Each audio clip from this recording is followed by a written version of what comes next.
Hey H.E.R, welcome back to a new video. I know your girl has been MIA, y'all. So much is going on, but there's also so many topics we need to dig into. First, don't forget to hit that like button, hit the subscribe button so you do not miss these videos, you guys. I want YouTube to pump these out because this is shit we need to know. I keep trying for you. I gave you all the love I got. I gave you more. One of the topics I want to get into today is how we kind of process how the family reacts to said abuse. And when I say the family, his family, because a lot of times, you guys, we're in these relationships, we grow close to the family, right? And once this information comes out, we're expecting as adults for people to choose right over wrong. But sometimes it's not that simple. Sometimes, no matter how good you are to him or them, his family will still choose loyalty over accountability. In this video, I want to unpack the why this happens, and also the why you are expecting them to support you. Being very, very transparent, you guys. I've told my story before. I've told you guys that I ended up pregnant by a narc and that he essentially abandoned me and my daughter. My daughter still has not met her father. However, my daughter's turning 5 in October, and we finally wrapped up the child support case. As a result, the family now knows about my daughter. And I'm going to be honest. Even though I don't really expect them to be team me or her at this point, sometimes I find myself taken back by things that are said or how they are moving, which made me want to share this with you guys. I had to do my research, girl, because that's part of my healing journey. As I heal and experience things, I kind of dig in and I get to the why of it all. You know what I'm saying? Why I'm feeling a certain way and why these people behave a certain way. I'm pretty sure you can relate. Have you ever had a relationship where there were so many red flags that weren't just being waved by the partner, but also the family? You were fighting a whole dysfunctional ass tribe. Today, we're going to dive into that painful yet powerful truth of it all. Why his family will never be team you. And the reality that it's not necessarily because of anything that you did.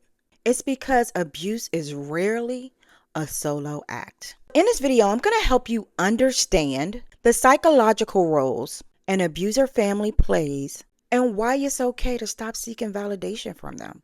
Most family of abusers fall into what I call the triangulation of toxicity. Nurturers, enablers, and fellow victims. Y'all heard it right, fellow victims. Sometimes these family members are victims of the abuser themselves, especially the moms. Psychologists often talk about something called the drama triangle, where people take on roles of victim, rescuer, and persecutor in conflict. The family of abusers often mirror this dynamic in ways that protect the abuser and isolate the victim. Let's break down each one. We have the enablers. These are the ones who excuse and deny abuse.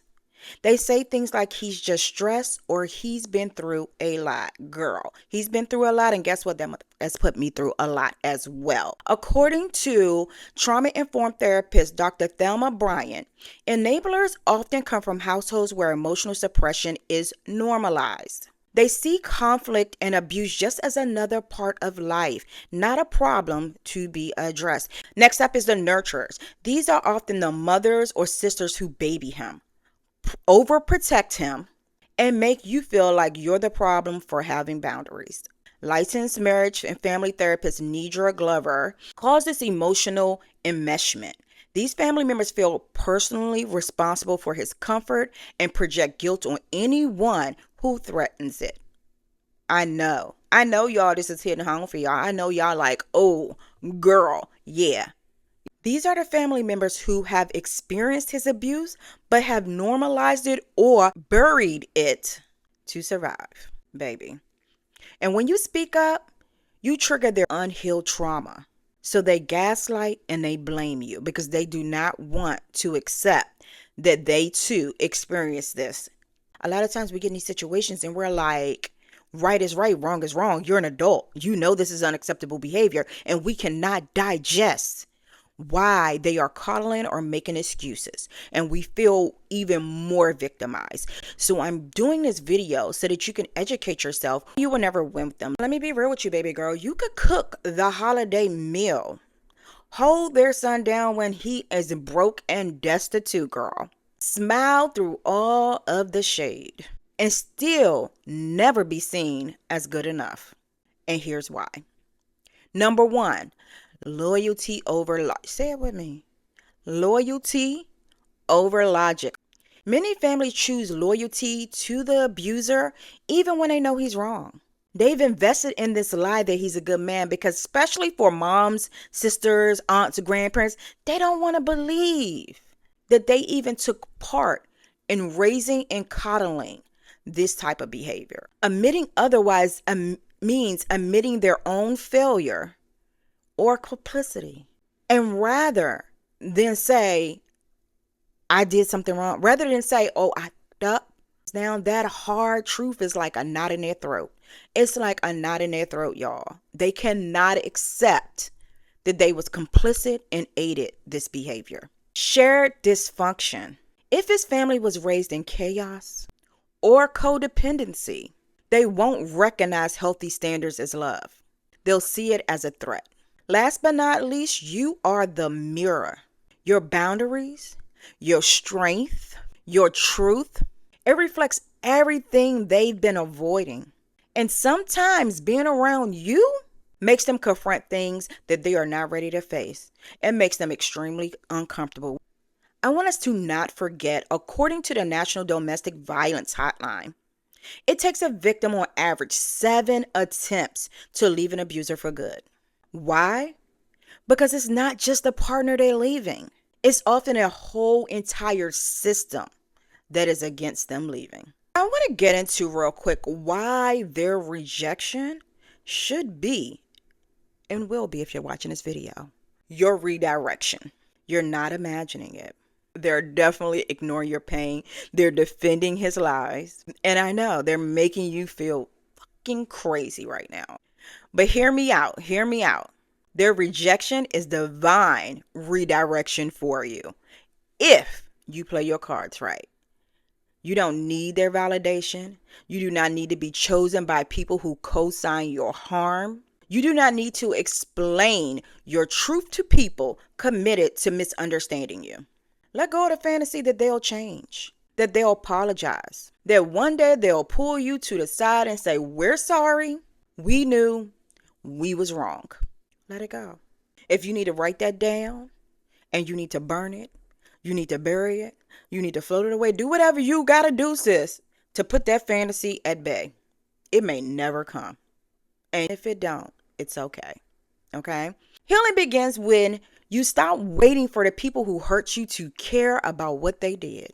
Listen, we cannot wait for them to care. I get it. I get it.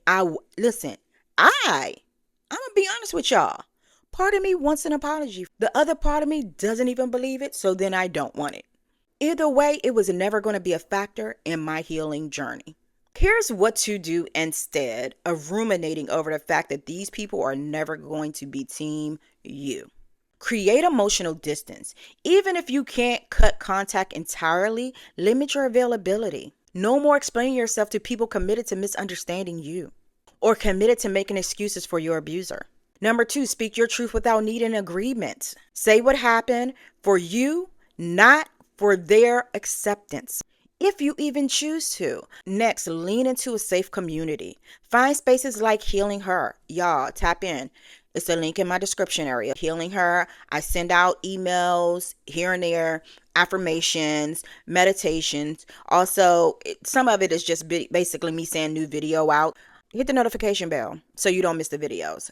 We're healing through the bullshit. We're going to call a thing a thing. We're going to hold ourselves accountable in love, give ourselves grace, and we're going to move forward. Join Healing Her, where your voice is honored and your healing is sacred.